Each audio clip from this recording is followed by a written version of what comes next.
Good afternoon, everybody. My name is Grant Oliphant, and I am president of the Heinz Endowments. This is a little disconcerting because I don't see anybody, but bear with me. I want to thank you all for taking the time to be here this afternoon and for making room in, I know what are very complicated lives right now, for this conversation. I want to thank especially you, Andre, for writing the book that we'll be talking about and wanting to bring it specifically here to Pittsburgh. I'm really sorry that we're not here doing this in person, but I'm pleased that so many of our colleagues and fellow travelers have shown up for this conversation. I want to say at the outset, by way of welcome, that Andre has written a great book. It is that rare piece of writing that combines deep policy analysis with real emotional awareness. If your heart doesn't break when you're reading it, and if it doesn't seethe as you see Pittsburgh along the route of one of his runs, or when he remembers his family, or when he tells the stories of people's lives, then you just don't have a heart at all. That's a gift that few authors writing about dry policy matters have. But this gathering this afternoon is not just about a book, it is about a social dynamic, institutional racism that affects so much of what happens in this country and so much of what happens in Pittsburgh. And it is way past time we figure out how to dismantle it. Andre's work matters because it documents what is really going on and puts numbers to what people are experiencing. For some, mostly Black, it will merely validate their experience. For others, mostly white, it will challenge comfortable assumptions and the lies we tell ourselves about equality of opportunity in this country. Most importantly, Andre's work matters because it identifies solutions. We created this morass and we can create our way out of it. That's what we're here to talk about and figure out. Finally, let me say this conversation mattered before COVID, and it mattered before the murders of George Floyd, Ahmaud Arbery, and Breonna Taylor, and the reawakening of a social movement that their deaths have spurred. It matters even more after all of that, only in the sense that once again, for possibly the nth time in our 400-year history of oppression, we have been given a stark reminder of the cost of that violent inequity and the importance of finally remedying it. I had the privilege of having Andre on my Stronger Than This podcast recently, and he underscored a number of times the nature of a tragedy that predated COVID and that postdates it as well. And it's time that we make sure that it doesn't postdate it by long. Couple of housekeeping items before we begin. The first is just that if you want to ask questions during the course of the conversation, you can use either the Q&A button, which is on the bottom right, or the chat button, and either of us, I am told, will be monitored and is an effective way for you to ask questions. Second of all, let me, at this point, just hand the program over to my colleague and friend, Karis Jackson, the COO of the Poise Foundation, to introduce Andre and further frame what we're going to talk about. Thank you, everyone, for being here.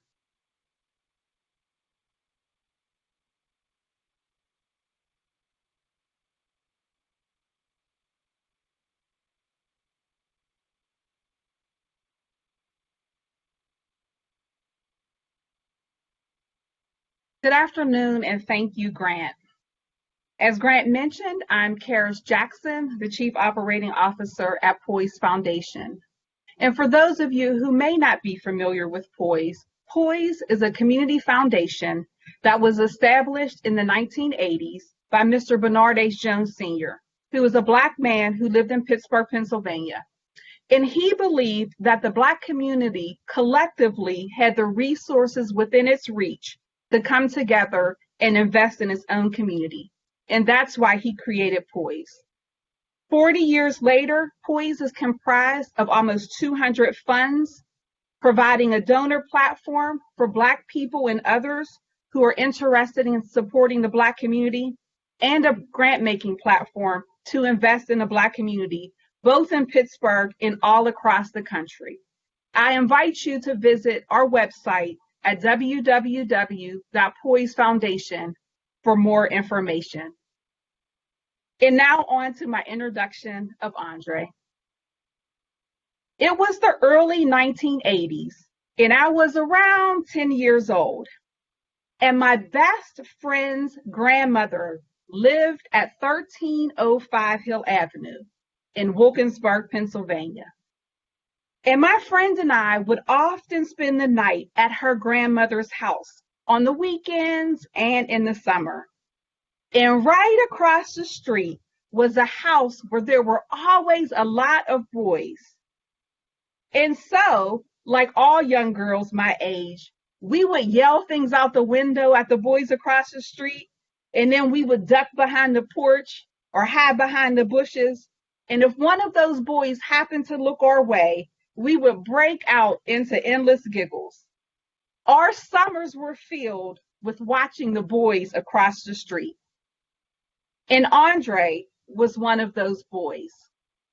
And so Andre became to me one of the boys that lived across the street from my best friend's grandmother's house. After that, I would often see Andre running, jogging all around Wilkinsburg, and he always had on his biker shorts. Whether it was jogging up and down Penn Avenue or running up and down Hill Avenue where he lived, Andre was always running. And I remember thinking to myself, he really is disciplined. He really is committed. And so from then, Andre became one of the boys that lived across the street from my best friend's grandmother's house who liked to run. And I would continue to see Andre from time to time. As I graduated from Wilkinsburg and went on to college, I attended Allegheny College, which is in Meadville, Pennsylvania. And I remember the first day of my freshman year, a girl walked up to me and introduced herself. I told her my name was Karis, and she asked me where I was from. And I said, I'm from Wilkinsburg. And she said, you're from Wilkinsburg? I said, yes, I'm from Wilkinsburg. And she said, do you know Andre Perry? He just graduated from Allegheny College, and he grew up in Wilkinsburg. And I said to myself, yeah, I know Andre Perry. He's the boy that lives across the street from my best friend's grandmother's house, who likes to run up and down Penn Avenue in biker shorts. And I chuckled to myself and I told her, yeah, I know who he is. And although Andre and I never attended college at the same time, we did have a mutual friend.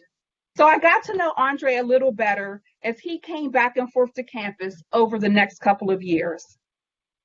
And over those years, I would learn that Andre is an intellectual who has a deep passion and commitment for education and the Black community and for Black spaces.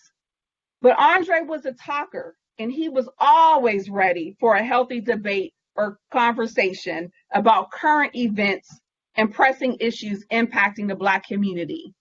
And oftentimes in our house, when those kinds of debates would go forth, I would kind of duck away and go into another room, because you had to be ready to spar with Andre if you were going to talk about the community and the issues and the problems, because he was always ready for a healthy debate. After I graduated from Allegheny, we all went our separate paths. But our paths would cross again in 2000 when we connected via Facebook. I noticed that Andre went on to get a doctorate degree in education policy and leadership from the University of Maryland, and he was doing amazing work in New Orleans in the charter school movement and then within higher education. And I was always impressed, and his work always continued to center around Black people and Black spaces. I would see him on CNN, MSNBC, and other national shows talking about education, race, and justice. I would also come across his articles from time to time in newspapers, such as the New York Times or the Washington Post. And as years went on and I made my transition into philanthropy, I started to do a lot more national traveling. And I could tell by the information that Andre was sharing on social media and my own interest in education, race, and justice, that our paths were probably going to cross again one day. And so one summer, I was at a conference in LA having dinner with colleagues, and there were a few other people with us that I didn't quite know that well. And everybody went around and they introduced themselves, and somebody said, "Oh, Karis, where are you from?" And if you know anything about those of us that grew up in Wilkinsburg, you know when somebody asks us where we're from, we don't say Pittsburgh, we say Wilkinsburg. And so I said Wilkinsburg, not really thinking that the person would know specifically what I was talking about or where I was talking about. And as soon as I said Wilkinsburg, she turned around to me and she said, "You're from Wilkinsburg?" And I said, "Yes, I'm from Wilkinsburg." And she says, "Do you know Andre Perry?" And I had to laugh to myself. I said, "I'm in LA." And of course, somebody would hear I'm from Wilkinsburg and they would ask me about Andre Perry. And I immediately said to myself, "Yeah, I know Andre Perry. He's the boy that lived across the street from my best friend's grandmother's house, who likes to run up and down Penn Avenue in biker shorts." It's been awesome to watch Andre's work evolve over these last 15 years. I knew our paths would cross again one day, and it's been a pleasure reconnecting. His book, Know Your Price, Valuing Black Lives and Property in America's Black City, could not have come at a more timely time in our community and in our environment. So at this time, without any further ado, join me in welcoming one of Wilkinsburg's finest and the boy who lived across the street from my best friend's grandmother's house, who likes to run up and down Penn Avenue in biker shorts, Dr. Andre Perry. Woo. Okay, I want to say I am on, so I'm going to proceed. Well, first of all, thank you, Grant, for that wonderful introduction. And Karis, you never cease to amaze me. I'm never surprised, only encouraged. But you had to bring up the biker shorts. But you're right on target, because I'm wearing those same biker shorts right now as we speak. But no, seriously, thank you for your hard work and dedication through Poise, and we will continue on this struggle together. I wanted to really just say thank you to Wilkinsburg and to Pittsburgh. When I was born in 1970, raised in Wilkinsburg, and as the story goes, there was a deal made between my maternal grandmother and a woman by the name of Elsie Boyd, that Elsie Boyd would take me in. My mother was poor. Karen, she was in need of support, and it was determined that I would move in with Elsie Boyd. I did. My older brother Kevin came along with me. My younger brother Dorian would come later. We would stay our entire time in high school and beyond, somewhat, in 1320 Hill Avenue. But along the way, my mom raised about 12 to 15 other kids of durable duration. Some would stay a couple weeks, others would stay a few months. And again, my brothers and me stayed for our entire childhood lives. But we lived a good life. It was a poor life, but we had a lot of what we needed. We had a library, we had a school, we had family, we had a commercial corridor that was thriving in Penn Avenue. We had good schools. I had everything in front of me. It wasn't until I got to college did I realize that people looked badly upon Wilkinsburg. I had no idea of the perceptions. I remember somebody coming up to me and say, "Oh, you're from Wilkinsburg," and it just astounded me. And then I learned in one of my classes that the way I was raised, this older woman taking me in, was deviant, that it put me in harm's way. Now, clearly that made no sense to me and the dozen or so kids who were raised in that house, because we generally moved along fairly well in our lives because this older woman stood in the breach of a society that abandoned places like Wilkinsburg. So that sort of set the tone for my career in policy.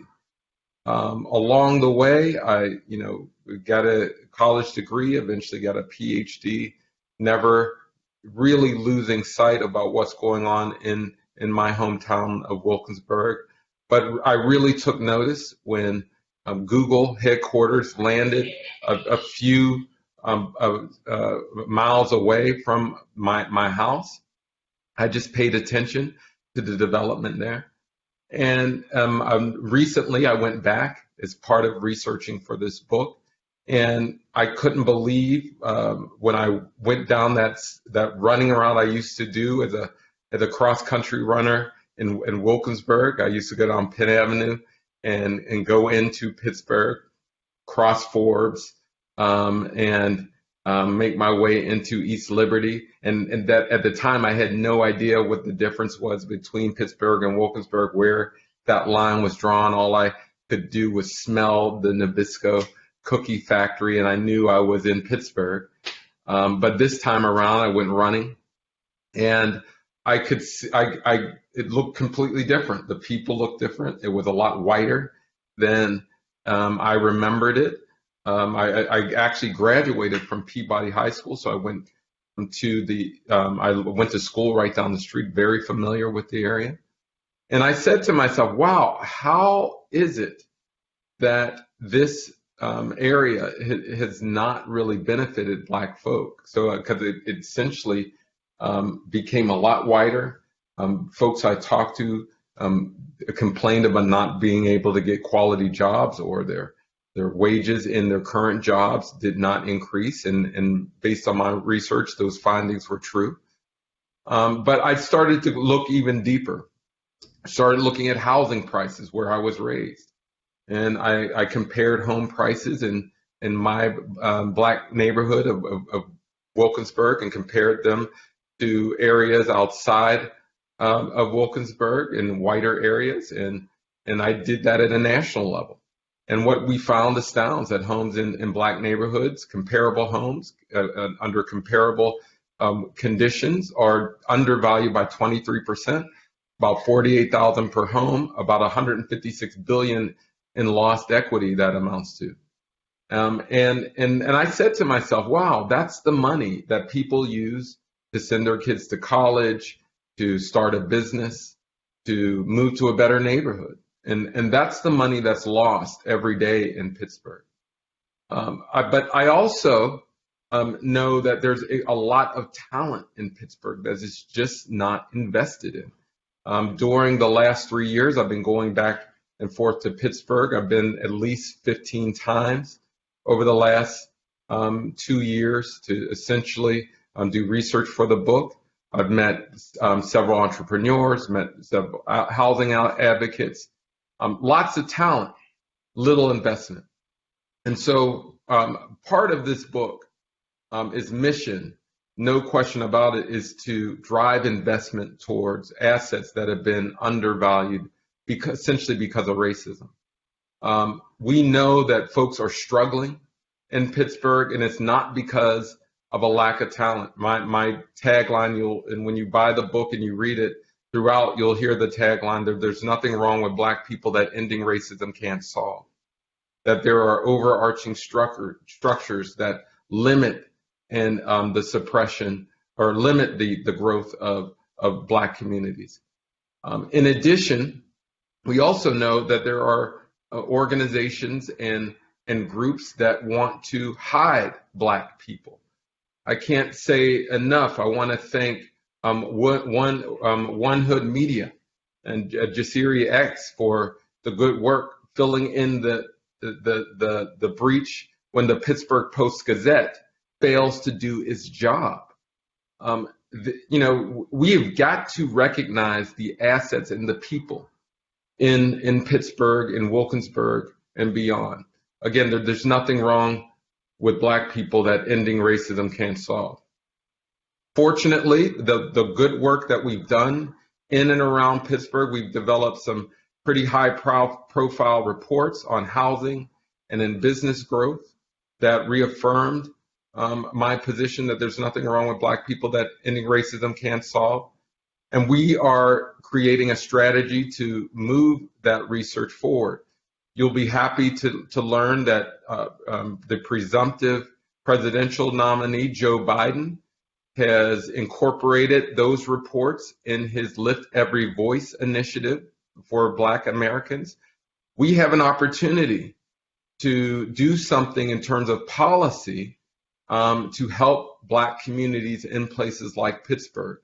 Those reports were generated from my conversations with you in Homewood, Wilkinsburg, Beltsuver, East Liberty, and other places. All those conversations led to a potential to have a federal policy in housing and in business development if Biden is elected.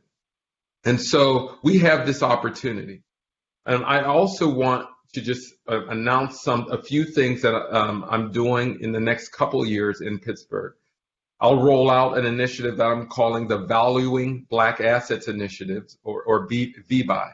The initiative will employ a virtual book tour to help communities mobilize around their assets amid the COVID-19 recovery efforts. With seed funding from W.K. Kellogg and Cerna Foundations, Black-led impact investment firm CapEQ and the Impact America Fund asked Brookings to develop an index of target goals for the nation to advance Black businesses. We're determined to increase employment among 15% of Black businesses at a rate which will add an estimated $55 billion to the U.S. economy. The path to 1515 will convene business leaders, government stakeholders, and communities and provide them with the necessary steps to achieve that goal. In addition, Brookings Metro and the social entrepreneurship organization Ashoka will solicit social entrepreneurs in cities, including Pittsburgh, across the country in a $1 million competition to develop policy and market-based solutions that confront the problem of housing devaluation.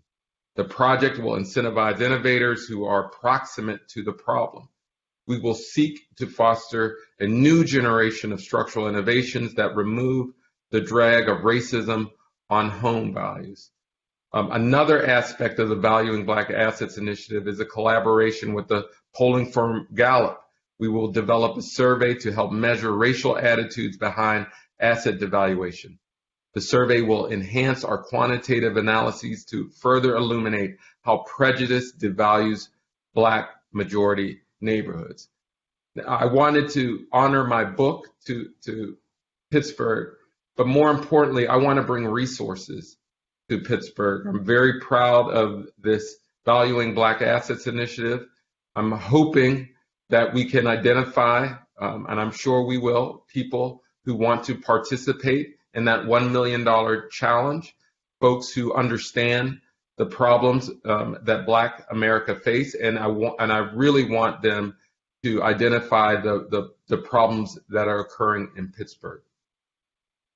At the end, I wrote this book because I know my price. If you know me, you know my favorite play in the whole wide world is Two Trains Running by August Wilson. And in the play, the main character, Memphis, is about to have his property seized through eminent domain by the city of Pittsburgh. The main character, Memphis, goes, no, I'm not selling my property for $15,000. I know my price. I got my price. And it's a refrain that's told throughout the play. There's another character, Hambone, who paints a fence for a ham. He paints a fence. He never gets his ham. He says, give me my ham, give me my ham.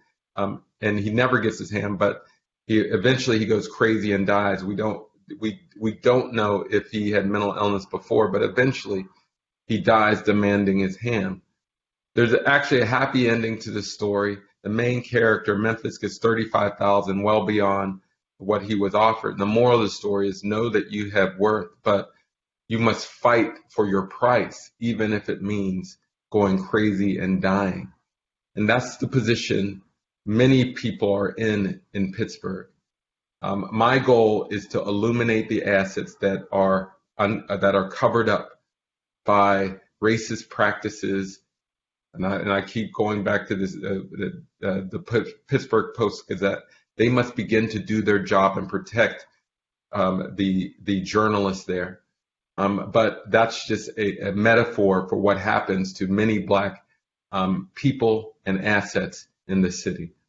So I'm looking forward to having this conversation in the remaining 30 minutes that we have. I'm joined by Juan Garrett, the Executive Director for Riverside Center for Innovation, and Sonya Tilghman, the Executive Director for the Hazelwood Initiative. And we'll be interviewed by my good friend Brentin Mock of CityLab, who will ask us questions. Again, thank you for joining us. Thank you. Great. Well, thank you, Andre, for bringing me in. I want to just kind of real quickly echo something that Karis mentioned earlier. Similar to Karis, when I would go to other cities, it was the same thing. When I moved to New Orleans, and I told people I was from Pittsburgh, they immediately said, "Oh, do you know Andre Perry?" And when I moved to DC, same question. So, and now here we are. Delighted to be in company with Juan Garrett and Sonya Tilghman, doing wonderful work in Pittsburgh. Andre, you brought up the Post-Gazette thing, where two reporters were essentially barred by the daily newspaper Pittsburgh Post-Gazette from covering protests related to the killing of George Floyd. That kind of feeds into or kind of exposes this larger narrative about Pittsburgh and how it's one of the most livable cities in America. We know that for African Americans, well, everybody's laughing when I said that, so we already know what that means. I want to start with Juan. I'm going to assume it's not true for certain people. But with Juan, I want to start with you and kind of talking about the Riverside Center for Innovation.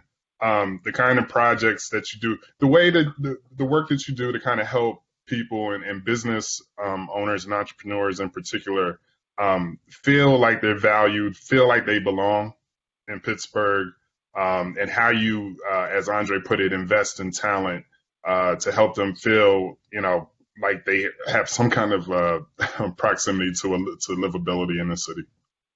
Sure. Thank you, Brentin, and thank you, Andre, for inviting me in the Heinz Endowments as well. And Riverside Center for Innovation. So over the past few years, we've been working with, especially we focus on Black-owned businesses and providing, first of all, we provide hope for them. There's a lot of hope that we need because of the racial injustices that have been happening and occurring here in Pittsburgh. Being able to set up a support system for them. A lot of times people don't have the support system, but as we know, many most Black families in America have some sort of entrepreneurial tie. I remember when I was growing up, it's just as Andre is saying too, is, my grandmother, she didn't do, she had to work and she did hair, and she had her own hair salon in her kitchen, and my uncles, they did, their hustle was repair. And I lived in the projects growing up in McKeesport, Harrison Village, and my uncle and them repaired cars for the people. And, my aunt, she sold icy balls for the kids in the community. So, we provide hope and in being able to say there's a value for Black-owned businesses here in Pittsburgh, but it is challenging to be able to get our Black-owned businesses into some of these corporate contracts because of the different ways that the contracts are presented and not given to companies that for people that don't look like them. So we're looking forward to being able to change the paradigm that's happening here in Pittsburgh and moving forward. And I'm glad Andre is really taking a good lead and helping us do that. Brentin, can I just quickly add to that? I want to just talk briefly about a report I developed based on businesses in Pittsburgh where we scraped Yelp data all across the country, and we compared businesses in black neighborhoods to businesses in white neighborhoods. And what we found that businesses owned by people of color, that includes black, Asian, and Latinos, businesses owned by people of color in black neighborhoods actually score higher on Yelp, meaning they are of quality, but they're not, but they don't get the same level of profits because people aren't frequenting those businesses. But the point of that is there's quality in the hood. And as our elders used to say, our ice is just as cold. If you bypass quality, you suppress the economic mobility of the community in which that quality resides. So I say all that to say Juan is absolutely right. There's quality businesses that we simply need to invest in, not run through another program or initiative, but just invest in, and you'll see the growth.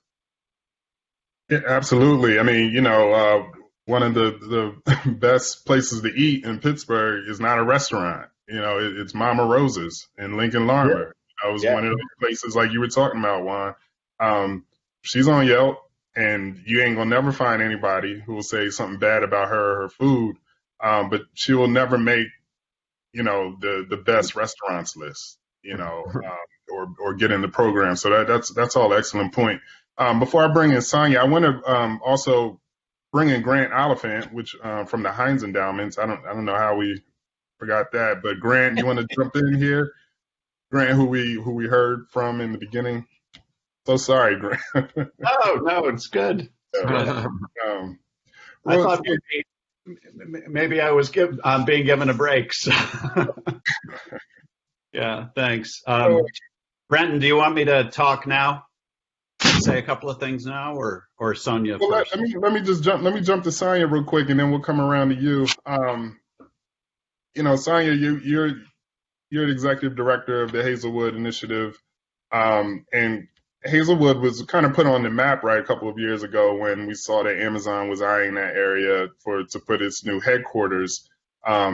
They must not have known that y'all were already there and you were already working on a plan. Can you kind of talk about how the community stood up and stood its ground and said, look, we know our price, we know our value. If you're going to do something, you got to go through us. Yeah, so Hazelwood Initiative is a community development corporation, and we serve both the Hazelwood neighborhood and the Glen Hazel neighborhood in the city. And we primarily focus on three areas: affordable housing, creation and development, preservation, including working with existing homeowners, and working with our commercial businesses and our commercial business district, which primarily is it's underutilized, underserved right now, but we serve Black businesses there, Black-owned businesses there. My organization has purchased several properties in and around our business district for the specific purpose of supporting those businesses and ensuring that existing businesses can thrive in this new economy that's poised to happen due to the steel mill site, the 178 acres where Amazon was looking at. And with the assistance of the foundation owners, including the Heinz Endowments, we're able to invest in those businesses, invest in affordable housing, so that we're prepared when whatever happens there. I think it was clear that our community was not looking forward to having an Amazon sort of land on us, that we actually were not ready for that type of market change so quickly. But we're working very diligently through our collaborative community engagement and advocacy to make sure that we are prepared when that development gets going in earnest. And Grant, while you're here, talk about this idea of just Pittsburgh that the Heinz Endowments have invested heavily in terms of, again, just kind of helping African Americans in particular have a greater appraisal of their value and sense of belonging in this city. Yeah, a good place to begin is actually to mention the controversy that you brought up around the Post-Gazette and the fact that, I think we have management at the paper that seems to think that this is kind of a game where the best gaslighting wins. There's sort of this blitheness about the language that is shocking to me. But that plays out across Pittsburgh all the time. And I think one of the things that the Heinz Endowments has embraced as a core value, which we do imperfectly, and I own that, but what we own as a value is that probably the central defining challenge of our times is to figure out how opportunity and prosperity get shared equitably in our community. And we have huge challenges around that gets embodied in the phrase of the two Pittsburghs, which you were talking about earlier. A couple of things that leap out at me in terms of foundations and the role that we play. We try to deal with this and work on it by investing at a very high level in policy and remaking the landscape that I think Andre is ultimately drawing our attention to.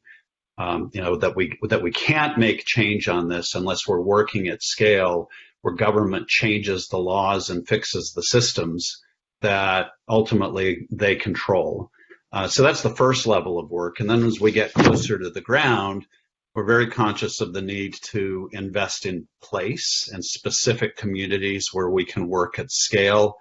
And I'm really honored to be on this panel with a couple of colleagues who are, I think, demonstrating the effectiveness of that.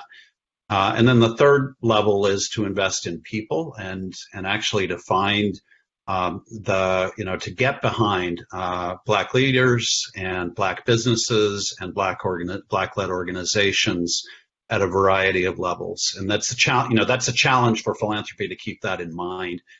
Finally, there's a category of our work that involves the use of voice, and that includes our own voice. I think foundations are beholden to say that certain things aren't okay, like what we're seeing happen with the reporters at the Post-Gazette.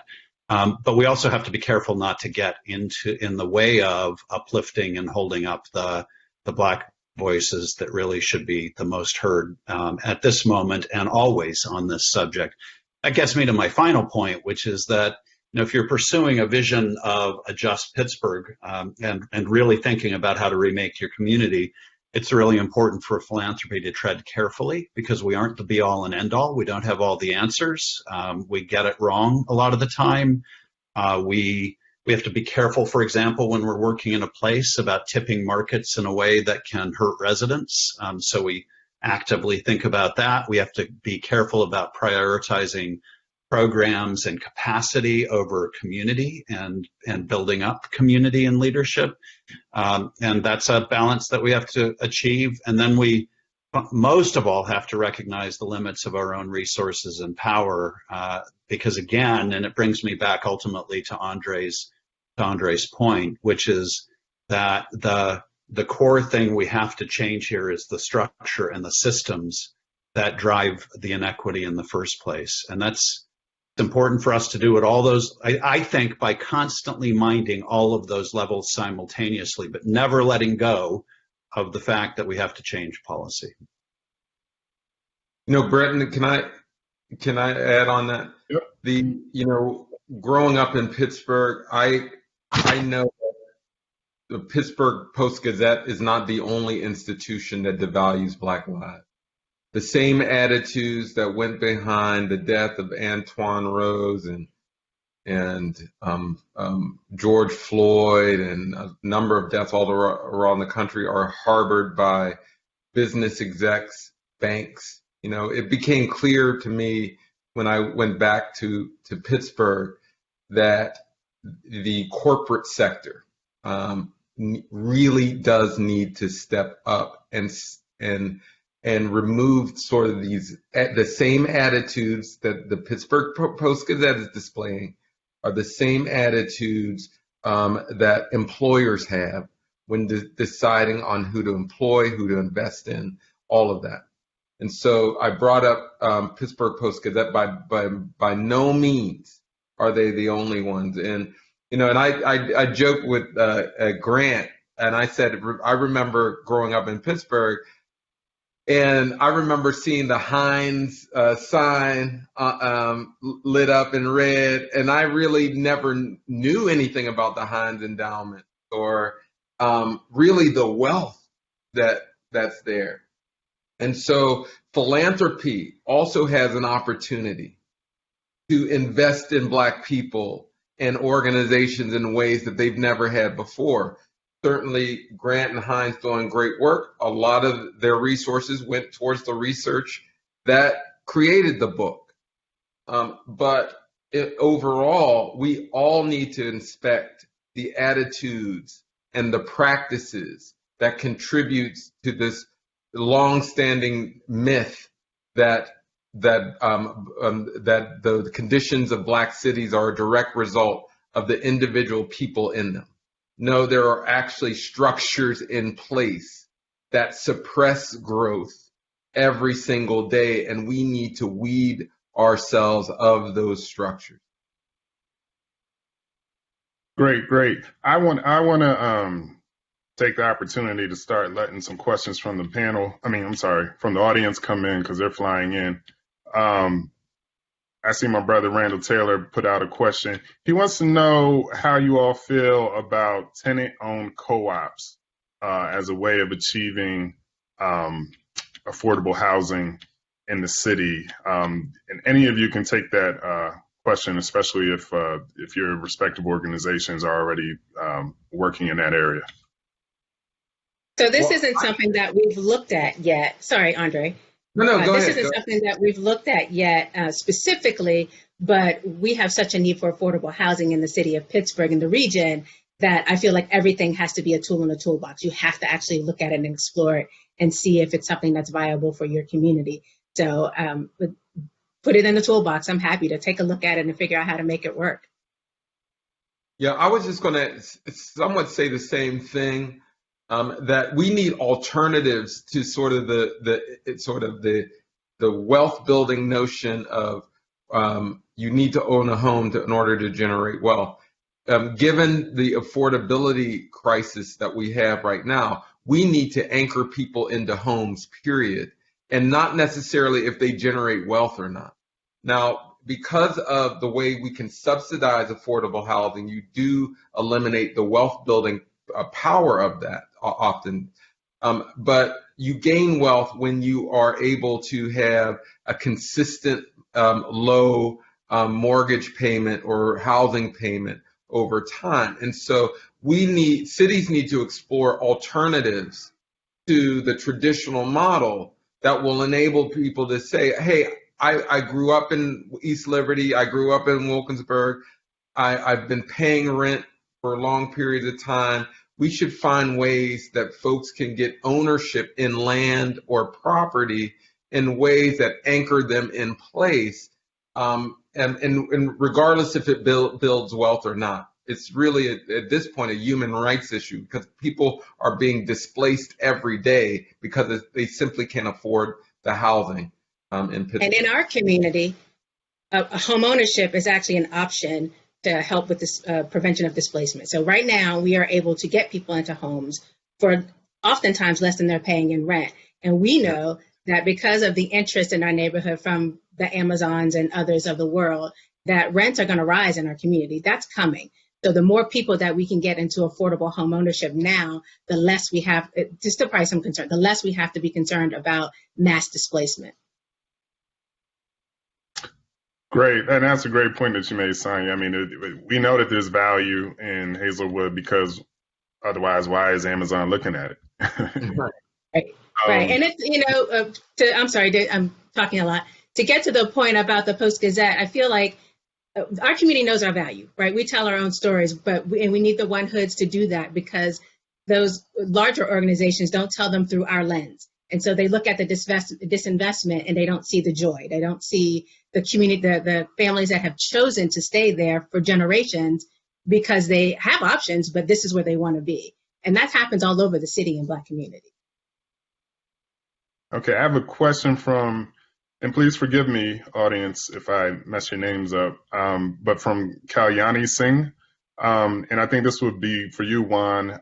She's asking, where do you see a gap or need for workforce development and career training at the more foundational level? Her sub-question, where do you see structural inequities existing in those types of workforce development programs? We don't focus too much on workforce, but we do work in the workforce, and what we're seeing is that The gaps are the pay rates of individuals who are working. A lot of times, and it's becoming true because a lot of the African American workers that we know in our small businesses rather stay on unemployment through the end of July because they're making the extra money from the unemployment now during COVID. So that's telling us, and that's not even with minority-owned businesses, but white-owned businesses, that we need to be paying more African Americans the rate that they should be getting paid instead of cutting the rate. When you make a difference in pay scales of women and in Pittsburgh especially, a lot of these studies say that minorities and women and blacks are not being paid at the same rate as what whites are. And now when they're not coming back to work because they're making more money on unemployment, that validates that they need to be getting paid more. So we need to look at pay structures. I'm just curious, when you have Black-led organizations, what is the pay rate variance between what we're being paid over white-led agencies, and how does that work? And let's look at those things to keep people here in our communities, to stay in our communities, things like that. So that's one of the key things that we're looking into when we look into workforce and being able to provide workforce. Your basic trainings and different things that are out there, but we really need to educate people their value and their prices. It's like as an entrepreneur, or as a Black entrepreneur, when you go in to do a contract and you come in at the same rate as a white majority firm, it's always quicker to say, let's negotiate your price as Black, you're charging too much. But no one questions a white person's rate over that. So there's those issues right there that you can't pay your employees, but they need to be paid if you're always being questioned and on your rates. And sometimes most of them are better than some of these other firms that are out there as minority-owned firms. So. No, Brentin, when in my conversations with folks in the workforce development space in Pittsburgh, they often tell me, many of the workforce development programs work from a deficit lens instead of an asset lens. They're assuming that Black people need to be trained up rather than providing opportunities to get to a better job for better pay. And so I think that is true, that oftentimes workforce development for Black people are really rudimentary skill development things instead of real creating on-ramps to real opportunity. And so Pittsburgh, I think, really does need a more robust apparatus to get people into quality jobs, not just programs that have them learning basics of computers and things like that. So there's a quality issue with the workforce development programs in Pittsburgh. I'm going to jump to this question from my brother, Rondé Sharif, who's from the Africana Studies Department, University of Pittsburgh. I want to take a pause to honor Dr. Vernell Lilly, who recently passed away, who was a contemporary friend, mentor to a lot of playwrights throughout the city, including August Wilson and Rob Penny.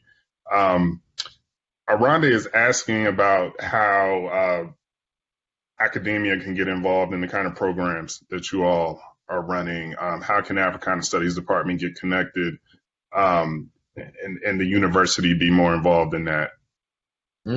Well, clearly, one, just from my work overall, universities need to do a better job of admitting and hiring Black people.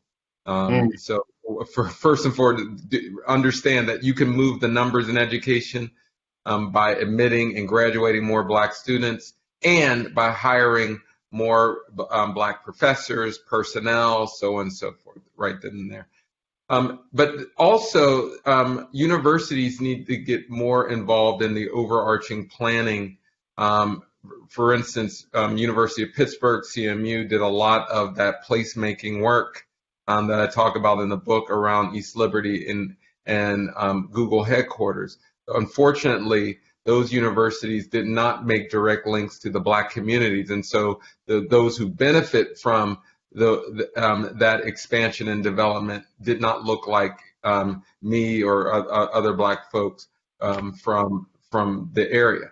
And so universities play an enormous role in terms of they convene stakeholders, they develop the plans but in the absence of Black thought leaders like Aronde, by the way, we go back to the high school together. We know each other from back in the day, but we've got to be involved. And I just need to say this, particularly if you are at a public university, those are our taxpayers' dollars that we are truly not getting a return on investment from essentially our acceptance of places like University of Pittsburgh and other public institutions. They owe us. We pay into these institutions. Yet in many cases, we don't see that return. Theoretically, if you live near a university, you should have better educational options, you should have more entertainment options, you should have better pay, all these different things. And many universities just don't show a return. So universities also must show the employment structures, the investment structures that also limit the economic mobility of Black students. So they can do a better job in terms of that analysis. You all are all aware that we're running through 3:15, right? Yes. Okay. All right. I just wanted to make sure. Did Sonya, Juan, Grant, did either of you want to jump in on that question before moving to the next one? I think with some of the universities with the Black-owned businesses that are out there, I believe it was CMU, when they put the maps out or somewhere, they intentionally left out of minority communities. That when workers the employees, when they were being referenced, they need to do a better job in highlighting to support Black-owned businesses. As we say that, and to go into our neighborhoods and support those little small restaurants that everybody knows that makes the best oxtails or something like that. When you're in the neighborhood and being able to do that, they should be able to come out as a way to support and to do a better job at that, and not promote let's go down to the North Shore areas and downtown for those restaurants, but because most of those universities are located right and surrounded by low-income communities, and it's unfair for them not to be able to have their staff support those businesses right in those communities. But this is where, with Grant, I wanted to get Grant in this, because one of the things I really value about philanthropy, they can convene people like no other organizations in the city. So I guess my question to Grant is, what role does philanthropy play in convening people around issues like this? Yeah, the easy answer, Andre, is is that we have a responsibility to pull folks together to understand what the issues are. So we have a responsibility to help do the research and provide support efforts that actually provide the data on what's going on, and that we have a responsibility to pull together the conversations. I think the responsibility goes deeper than that, and it is to hold ourselves accountable to what comes from those conversations. So I think we have and I said earlier, I think we're on a journey around this, and we're discovering what's involved in that. But philanthropy traditionally has sort of viewed itself as, okay, well, we'll be the convener and we'll hold the happy conversation, and people will learn and people will walk away from that.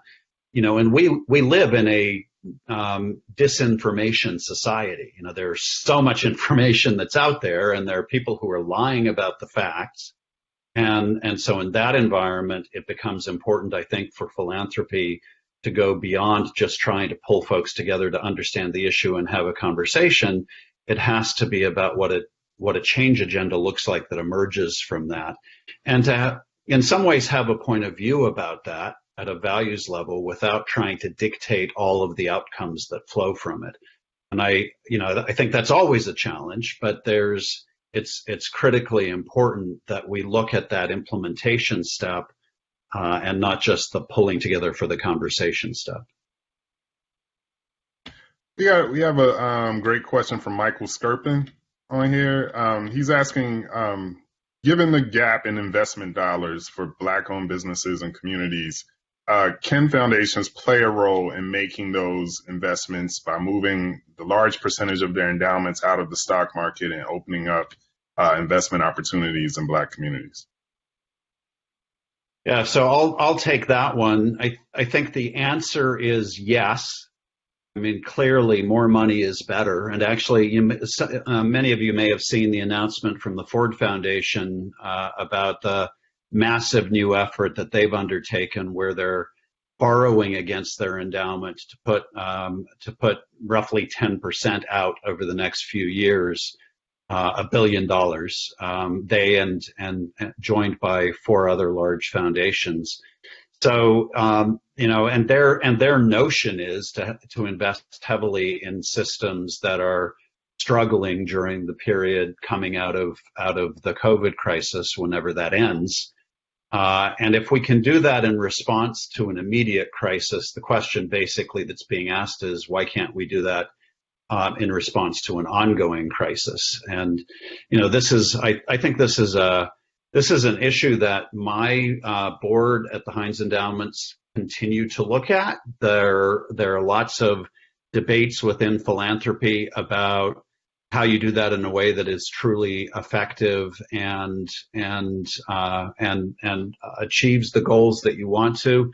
But looking at how much we invest in these businesses and communities and organizations, I think is an important part of the conversation. And this notion of mission-related investing is one possible solution to it. One of the things, what I'm working towards is really identifying the demonstrations across the country, including in Pittsburgh. There's a lot of great things happening in Pittsburgh. It's just not happening at a scale you would like.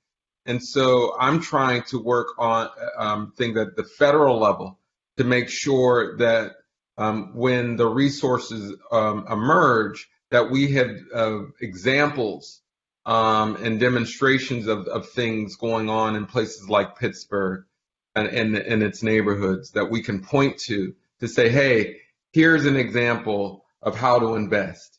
And then use that example as a way to scale up at a state or national level. Because what's clear is philanthropy can't step in the role of the federal government. They can't step in a role of a bank. So we ultimately need corporations and the federal government to invest in the things that are working. And so I think it's Grant and other philanthropic organizations have an opportunity to essentially create the demonstration of what works, what can work, to use our imaginations. And because I think from those ideas, you're going to see new federal legislation emerge. And so, yeah, that's my hope. Speaking of banks, we have a great question from Kevin Quisenberry, and he's asking about the conversation about the devaluation of homes in Black communities.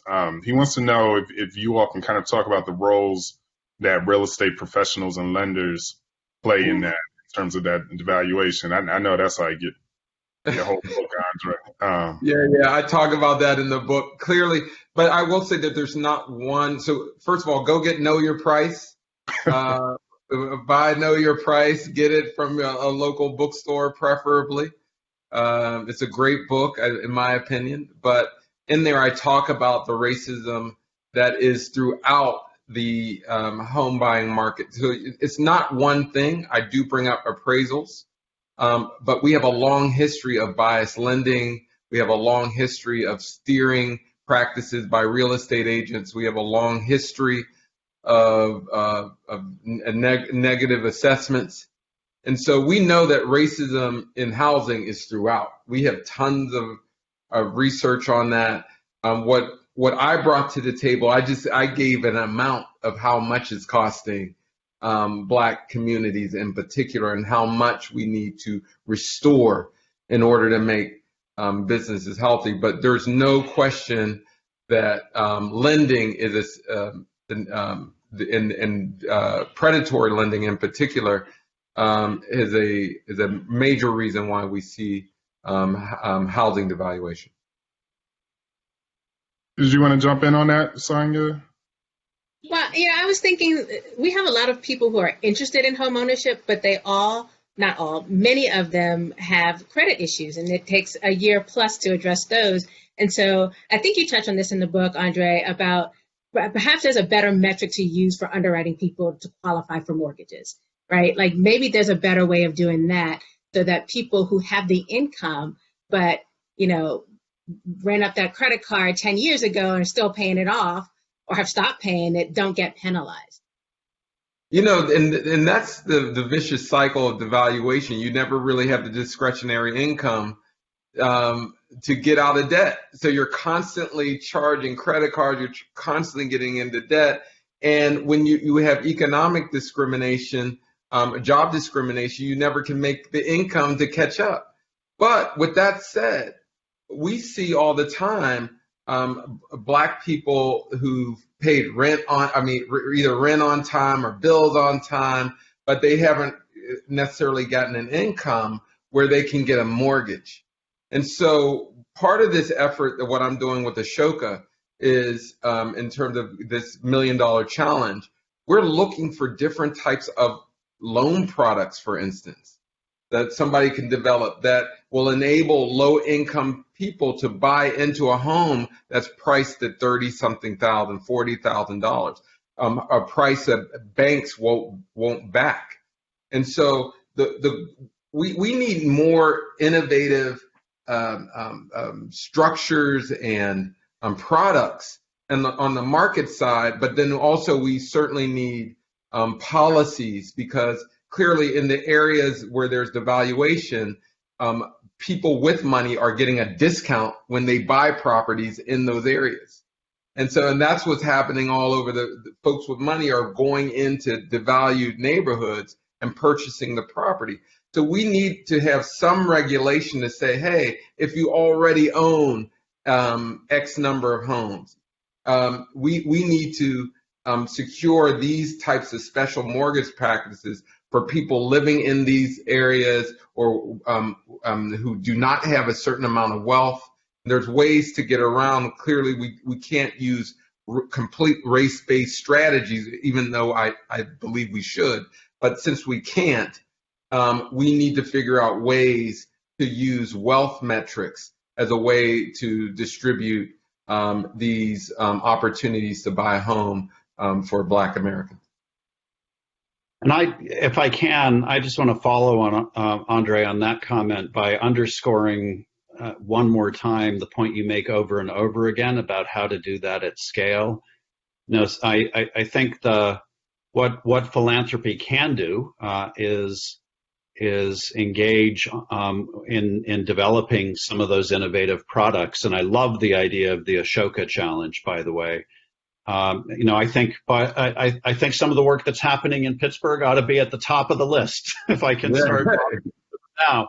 I'm thinking about, Sonya, the work that we've been doing in Hazelwood, where, when you're working in a community level, you can actually identify the 600 families that need the most help. And you can actually work with 200 homeowners in a specific way, as we have in Hazelwood, to figure out how they benefit from whatever comes next in terms of the development of the neighborhood. So they share in that growth instead of losing from it, which is what typically happens.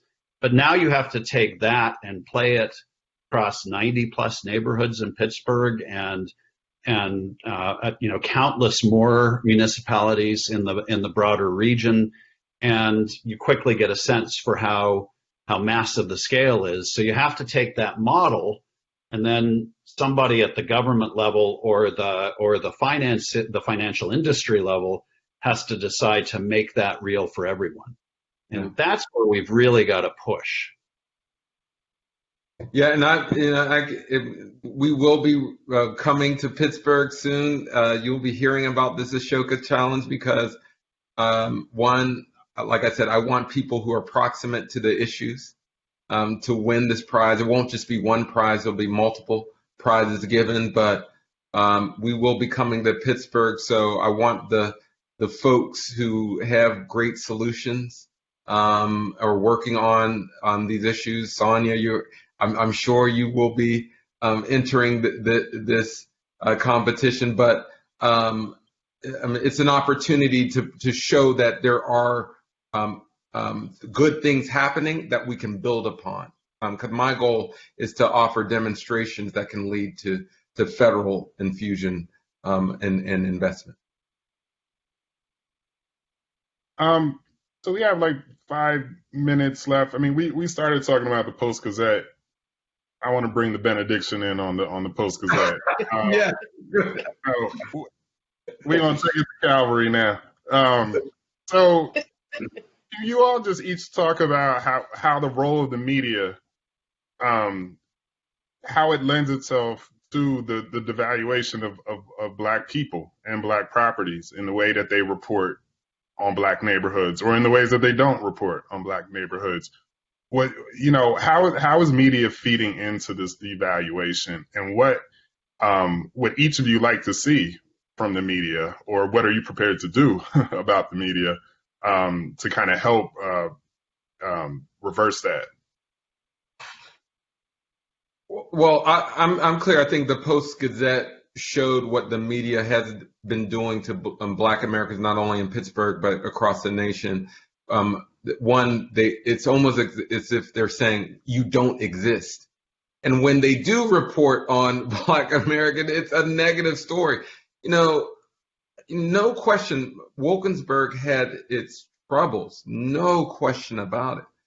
Marita Garrett, shout out to Marita Garrett, she's doing great work. However, it is hard to break that stigma. I mean, I'm damn near 50 years old, and I still carry a stigma for growing up in Wilkinsburg, believe it or not. No matter what accomplishments I have, they say, "Oh, how did you make it? How did you get out there?" I was like, actually, there are great people and ideas in Wilkinsburg, and yet the violence is really a sign of a lack of investment in those great people and ideas. And so the media has a tremendous role of projecting who's valuable, who's not. And it's clear in Pittsburgh that media needs some help, and it's not going to be having them go through diversity and inclusion training.